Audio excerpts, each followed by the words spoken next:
नमस्कार दोस्तों, जय श्री राम जी। बेटा, अब सारे रिश्ते नाते टूटने वाले हैं। यह सुनकर सांस अटक जाएगी। सबसे बड़ा तूफान आएगा। आज मैं एक ऐसी बात कहने आया हूं जो तुम्हारे दिल की गहराई में उतर जाएगी, तुम्हारी रूह को छू करके निकलेगी। अगर तुम सच में अपनी किस्मत को समझना चाहते हो, आने वाले खतरे से बचना चाहते हो और अपनी जिंदगी को रोशनी से भरना चाहते हो, तो मेरी बात को ध्यान से सुनना। इस वक्त सब कुछ छोड़ के एकांत में बैठ जाओ। खिड़की दरवाजे बंद कर लो, फोन की आवाज धीमी कर लो और जो बात मैं कहने जा रहा हूं उसे कानों से नहीं, दिल से सुन लो। आज मैं कोई ज्योतिष की सिर्फ गणना नहीं बताने आया हूं, उसके साथ साथ मैं तुम्हें उस ब्रह्मांडीय सत्य से भी परिचित कराने आया हूं जो तुम्हारे अगले 24 घंटों को नहीं बल्कि तुम्हारी पूरी जिंदगी को तय करने वाली है। यह मेरी अंतिम चेतावनी समझो, एक वरदान समझो या फिर उस शक्तिशाली पुकार का जवाब समझो जिसका तुम बेसब्री से इंतजार कर रहे थे। मित्रों, इस समय तुम्हारी कुंडली में शनि की उदासी, राहु का भ्रम और मंगल का अग्निकुंड मिलकर के एक अजीब सा ऊधम मचा रहे हैं। तुम खुद महसूस करोगे कि तुम्हारी सांस कुछ भारी चल रही है। एक अज्ञात डर तुम्हारे चारों ओर जाल बुन रहा है। सुबह उठोगे तो मन भारी होगा, जैसे किसी ने सीने पर पत्थर रख दिया हो। छोटी छोटी बातें चुभेंगी, दिल में बेचैनी बढ़ेगी और कलेजा सच में कांपने लगेगा। तुम सोच रहेगे कि हे भगवान, यह सब मेरे साथ क्यों हो रहा है? मैंने क्या पाप किए हैं? तो सुनो, जब राहु किसी की परीक्षा लेता है तो वह जिंदगी को तहस नहस नहीं करता, बल्कि तहस से यानी कि जड़ से हिला देता है, ताकि उस इंसान की नींव मजबूत हो सके। यह डर बाहर नहीं, तुम्हारे अंदर है। यह डर इस बात का डर है कि जिन खुशियों को तुमने खून पसीना बहाकर कमाया है वह कहीं तुमसे दूर ना चली जाए। ऐसा लगेगा जैसे कोई पुरानी छाया कमरे के कोने में बैठी है और धीरे धीरे से फुसफुसा रही है कि कुछ है जो तुम्हें बदल देगा। आज रात यही वह अंतिम रात है जब ब्रह्मांड तुम्हें जगाने आया है। अब मैं आपको बताऊं, सुबह के समय तुम किसी छोटी बात पर अचानक परेशान हो जाओगे। रास्ता स्पष्ट नहीं दिखेगा, भूख मिट जाएगी, हाथ कांपने लगेंगे। तुम्हारी आंखों के सामने किसी अपने का चेहरा बार बार आएगा। यह ब्रह्मांड का संकेत है। वह चेहरा, वह याद किसी ऐसे व्यक्ति की है जो या तो तुमसे बहुत दूर है या फिर वह इस दुनिया में नहीं है। ब्रह्मांड तुम्हें चेतावनी देना चाहता है कि तुमने अतीत में जो प्रेम और जो जुड़ाव खोया है उसका दर्द अब लौट करके आ रहा है। यह इतना तेज होगा कि तुम्हारी आंखों से आंसू निकल आएंगे। रोना मत, आंसू सिर्फ पानी नहीं होते, आंसू तुम्हारे दर्द की कहानी होते हैं। आंसू तुम्हारे दर्द का जहर हैं जो आज बाहर निकलना चाहता है।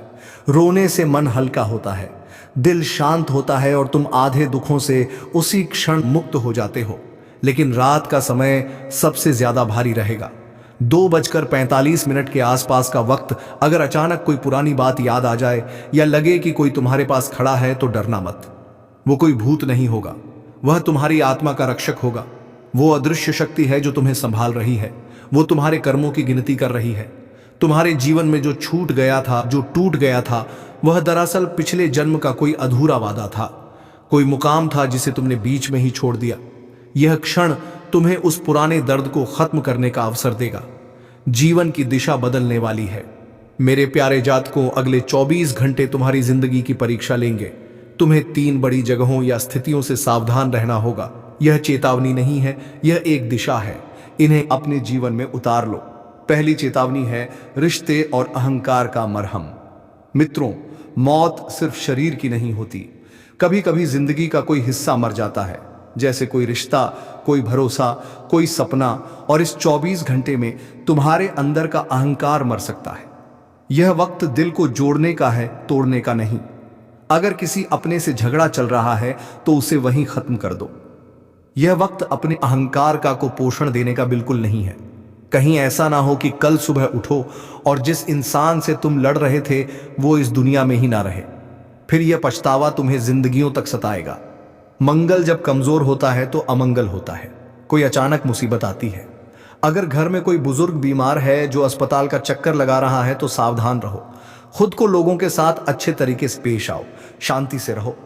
किसी से पुरानी बात को लेकर के झगड़ा मत करो, क्योंकि यह झगड़ा तुम्हारे वर्तमान से नहीं बल्कि तुम्हारे भाग्य से होगा। यह राहु की छाया है।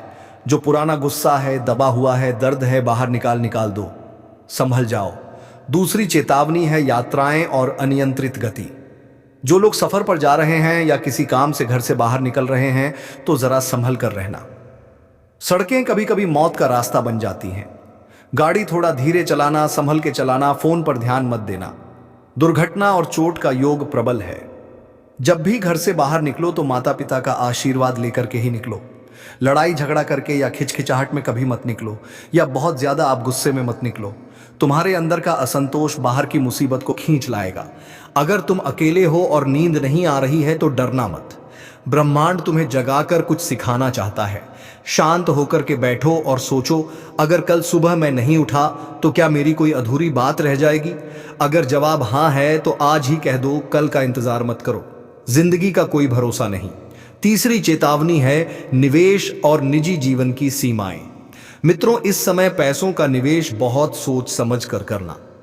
वक्त बहुत खराब चल रहा है।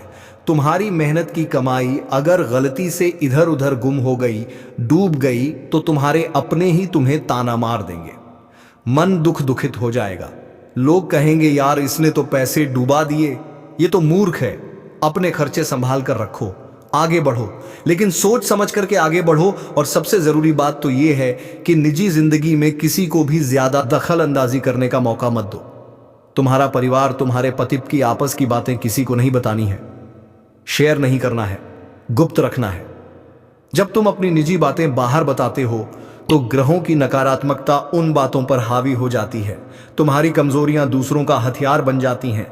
मेरे प्यारे जातकों, तुम पर एक कार्मिक गहरा प्रभाव है। जो गलतियां तुमने बरसों पहले की थीं, तुम पर एक कार्मिक ऋण का गहरा प्रभाव है, और वही गलतियां अब किसी और के रूप में लौटेंगी। कर्मों का हिसाब होगा। कोई ऐसा व्यक्ति तुम्हारे सामने आएगा जो तुम्हें वही दर्द देगा जो तुमने कभी किसी और को दिया था। तुमने अपने गलत और सही कर्मों का एहसास दिलाया जाएगा, लेकिन घबराना मत। यही क्षण तुम्हें उस कार्मिक जाल से बाहर निकालेगा। धैर्य रख लेना, दर्द को झेल लेना, तो तुम्हारे नाम को दूसरों की प्रार्थना में बदलने का एक बड़ा बदलाव आएगा। अब वक्त है माफी मांगने का, किसी और से नहीं बल्कि खुद से। कभी अगर जीवन में कुछ किसी के साथ अनजाने में भी गलत किया हो तो खूब माफी मांगिए, पश्चाताप से भर जाइए, तभी जाकर के जीवन में खुशहाली मिलेगी। ग्रहों के हिसाब से यह सारी चीजें मैं आपको बता रहा हूं, जो परिवर्तन हो रहे हैं उसके हिसाब से बता रहा हूं, क्योंकि ग्रह अपना प्रभाव तो दिखाएंगे ही दिखाएंगे। तुमने खुद को माफ नहीं किया तो तुम्हारा 7वां भाव बंद हो जाएगा, और बंद भाव का मतलब है अधूरी किस्मत। अधूरी किस्मत के साथ इंसान जहां भी जाएगा सिर्फ ठोकर ही खाएगा। खुद को माफ करो, अपनी अहमियत को पहचानो। ब्रह्मांड तुम्हें स्पष्ट इशारा दे रहा है। एक बड़ा निर्णय तुम्हारे जीवन में आने वाला है। वह निर्णय तुम्हारे जीवन की दिशा और दशा बदल देगा। हो सकता है किसी रिश्ते का अंत हो या किसी रिश्ते की शुरुआत हो। जिन महिलाओं ने संतान सुख के लिए मन्नतें मांगी थीं, शुभ सूचना उनको जरूर मिलेगी। तुम्हारे घर में किलकारी से संबंधित खुशखबरी आने वाली है। किलकारी गूंजेगी, तुम्हारा मन प्रसन्न होगा। तुम्हें ऐसा लगेगा जैसे जिंदगी पूरी हो गई है। जो लोग उन महिलाओं को ताना मारते थे कोई संतान ना होने की वजह से, वह खुद आकर के तुम्हारे घर तुम्हें बधाई देंगे। ऐसा सोने जैसी औलाद तुम्हें प्राप्त होगी। जो लोग ताना देते थे वह लोग खुद अब आंख नहीं दिखा पाएंगे। तो इसीलिए घबराना मत और जीवन में खुशहाली से रहना सीखो। घड़ी की सुइयों पर नजर रखो। सपनों को पूरा करने के लिए आगे बढ़ो। कल की चिंता छोड़कर आज पल को पूरी ताकत से जी लो। खुद को खुश रखो, आगे बढ़ाओ, तभी जीवन में तुम्हें सब कुछ अच्छा होता हुआ दिखेगा। क्योंकि जीवन होता ही है कष्ट, खुशहाली, दुख, दर्द, प्रसन्नता सब झेलने के लिए। जीवन एक जैसा संभव नहीं रहता, किसी का भी नहीं रहता। जीवन में दोनों चीजें सबके आती हैं। जैसे मान लो कोई एक बहुत बड़ा नेता है, वो एक बार जीत गया अपने चुनाव में, अगला चुनाव जब आया तो फिर से उसको उतनी ही चिंता रहेगी। उसको भी रात की नींद नहीं आएगी कि मैं जीतूंगा या हारूंगा या जीतूंगा या हारूंगा। और अगर वह हार गया तो कितना बड़ा नेता था, चाहे कोई अमीर हो चाहे गरीब हो, जितना दुख उसको हुआ था उससे भी ज्यादा दुख उस बड़े नेता को भी होता है। ऐसे ही कोई अगर मान लो बहुत बड़ा व्यापारी है, कोई नया व्यापार उसने शुरू किया है, तो उसकी जो ये हृदय है वह पूरी तरह से धक धक धक धक करता रहता है, क्योंकि उसको भी जीवन में नहीं पता कि क्या होने वाला है, शुभ होगा या अशुभ होगा या कैसे होगा। क्योंकि यह सिर्फ एक ज्योतिषीय सवाल नहीं है, ये आत्मा की पुकार होती है जो सबको झेलनी पड़ती है, सबको मिलती है। जीवन में एक जैसा किसी के नहीं रहता। तो ये सोच करके मत दुखी होना कि आज आपके जीवन में कष्ट है या आज आपके जीवन में कोई आपकी सुन नहीं रहा है, कोई आपका साथी नहीं है। यह परिस्थितियां सबके जीवन में बदलती हैं। तो इसलिए परेशान होने की तो बिल्कुल जरूरत नहीं है, क्योंकि जितना ज्यादा परेशान रहोगे उतना ही ज्यादा आप अपने लक्ष्य से भटकते जाओगे। तो परेशान होने का कोई सवाल नहीं है। परेशान होना भूल जाओ। परेशान नहीं होना है, किसी भी वजह से परेशान नहीं रहना है। अपने आप पर हमेशा भरोसा रखना, क्योंकि ग्रहों की स्थितियां ऐसी हैं कि शनिदेव जी महाराज अब आपकी राशि पर प्रसन्न हो रहे हैं। तो अब जबकि यह साल जा रहा है और नया साल आएगा, आपके जीवन में ऐसी ऐसी खुशियां लाएगा कि आप खुद नहीं सोच पाएंगे। आप फूले नहीं समाएंगे। ऐसी ऐसी खुशखबरी आपको मिलेगी। आप अपने जीवन में वह मुकाम हासिल करेंगे जो आप कभी हासिल करना चाहते थे, और अब तो उसका सपना भी छोड़ दिया था, ये मान करके कि अब ये हमारे बस की बात नहीं है, अब ये हमसे नहीं हो पाएगा, क्योंकि हमारे पास इतने संसाधन नहीं है, इतना रुपया पैसा नहीं है, और इतने हमारे पास लोग नहीं है मदद करने के लिए कि हम उस बड़े लक्ष्य को पालें। लेकिन अब ये जाता हुआ साल और आने वाला साल, नया साल तुम्हें वह सब कुछ देगा जो तुमने कभी सपने में सोचा था। बस कुछ बातें हैं जो तुम्हें अपनानी है। ये बातें मान लेना मेरी। अपने घर को साफ सफाई से रखना शुरू करो। कोई भी पुरानी टूटी फूटी चीजें हैं जो काम की नहीं है, उनका लालच छोड़ के उनको घर से बाहर निकालो, उनको बाहर कर दो, घर में मत रखो। चाहे वो पुराने इलेक्ट्रॉनिक के सामान हो, चाहे टूटी हुई घड़ी हो, चाहे बहुत पुराने कपड़े हो, चाहे टूटे फूटे फर्नीचर हो, पुराने कॉपी किताब हो, जो किताबें हैं ज़रूरत की हैं उनको मत बाहर निकालिए। लेकिन जैसे बच्चों ने पढ़ाई की, उनकी पुरानी कॉपियां हैं, वह पड़ी हुई हैं घर में, उनको भी बाहर कर दीजिए। रद्दी है, पेपर है, ये सब चीज़ें पड़ा हुआ है, इनको बाहर कीजिए, क्योंकि यह चीज़ें जब तक घर में रहती हैं ये नकारात्मकता को आकर्षित करती रहती हैं, और नकारात्मकता जिस घर में आती रहती है वहाँ पर खुशहाली तो हो ही नहीं सकती। खुशहाली का कोई वहाँ नाम ही नहीं है। लोगों के दिमाग में जहर घुलेगा, वो एक दूसरे से लड़ाई करेंगे, एक दूसरे से बोलना पसंद नहीं करेंगे, एक दूसरे से बोलेंगे तो क्रोध में बोलेंगे, आपस में लड़ाई झगड़ा करने लगेंगे। तो इसीलिए इन सब चीज़ों को ध्यान में रखो, क्योंकि साफ सफाई जहाँ रहती है वहीं पर माता लक्ष्मी निवास करती हैं। जहाँ पर तितर बितर चीज़ें इधर उधर पड़ी रहती हैं वहाँ पर लक्ष्मी माता नहीं रहती, धन नहीं रहता। तो रुपए पैसे धन दौलत तभी रहती है जब साफ सफाई अच्छे से रहती है। दूसरी चीज, अपनी जो घर की चौखट है उसको खूब साफ सफाई करो। घर के दरवाजे के बाहर खूब साफ सफाई करो, क्योंकि लक्ष्मी माता वहीं से अंदर आती हैं। वहां पर शाम के समय एक दीपक जलाओ, थोड़ा सुगंधित रखो। उस जगह को जूते चप्पल वहां पर फैला के मत रखो। तीसरी चीज है, जब भी आप अपने घर में पोछा लगाओ तो उसमें थोड़ा सा नमक डाल के लगा लिया करो। जो झाड़ू होता है कभी भी उसका अपमान मत करो, कभी उस पर पैर मत लगने दो, और झाड़ू पर कभी अगर किसी का गलती से भी पैर लग जाए तो तुरंत उससे माफी मांगो, हाथ जोड़ो। वह लक्ष्मी माता का प्रतीक होता है। एक काम और जो बहुत से लोग गलतियां करते हैं अपने घर में, कि भगवान भोलेनाथ को तुलसी पत्र चढ़ाते हैं। नहीं चढ़ाना है। भगवान भोलेनाथ को तुलसी पत्र कभी नहीं चढ़ाना है। और यहां तक कि भगवान भोलेनाथ के पास या शिवलिंग के पास कभी भी तुलसी जी को नहीं लगाना है। इससे भोलेनाथ जी को भी बुरा लगता है, तुलसी जी को भी बुरा लगता है। ऐसा कभी नहीं करना है। यह ध्यान रखना मेरी बातों को। एक और बात आपको अपनानी है जीवन में खुशहाली के लिए।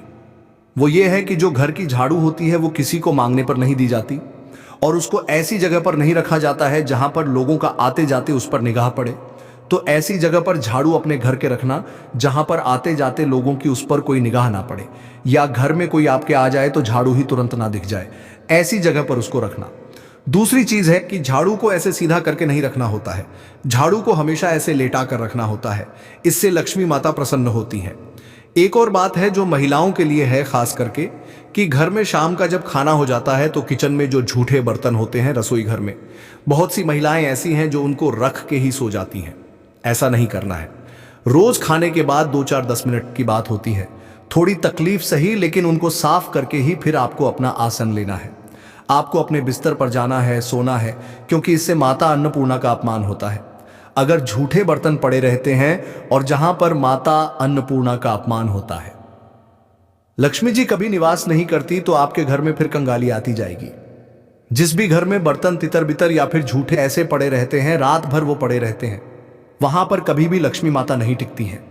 ये बात बिल्कुल निश्चित है और ये आप भी अपने आसपास अंदाज करके देख सकते हैं। तो ये सारी चीजें आपको अपने जीवन में आगे बढ़ने के लिए अपनानी पड़ेंगी और अगर आप इनको अपना लिया तो आप खुद से महसूस करेंगे कि आपके जीवन में ऐसी तरक्की होने लगी है कि जैसा आपने सोचा भी नहीं था। ये तरक्की क्षणिक नहीं होगी, ये तरक्की हमेशा हमेशा के लिए होगी जो आपके साथ चलेगी और ये दिन प्रतिदिन बढ़ती ही जाएगी। ये घटेगी नहीं, ये कम नहीं होगी। तो इन सब चीजों को आप अपने जीवन में उतार लीजिए। अगर आप मेरी बातें मानना शुरू कर देंगे तो कुछ दिनों के अंदर खुद ही आप अपने जीवन में परिवर्तन देखना भी शुरू कर देंगे। यह बात आप करके आजमा के देख लीजिए। भगवान भोलेनाथ आप सबका कल्याण करें। एक बार सच्चे मन से जयकारा लगाइए। हर हर महादेव। जय लक्ष्मी माता।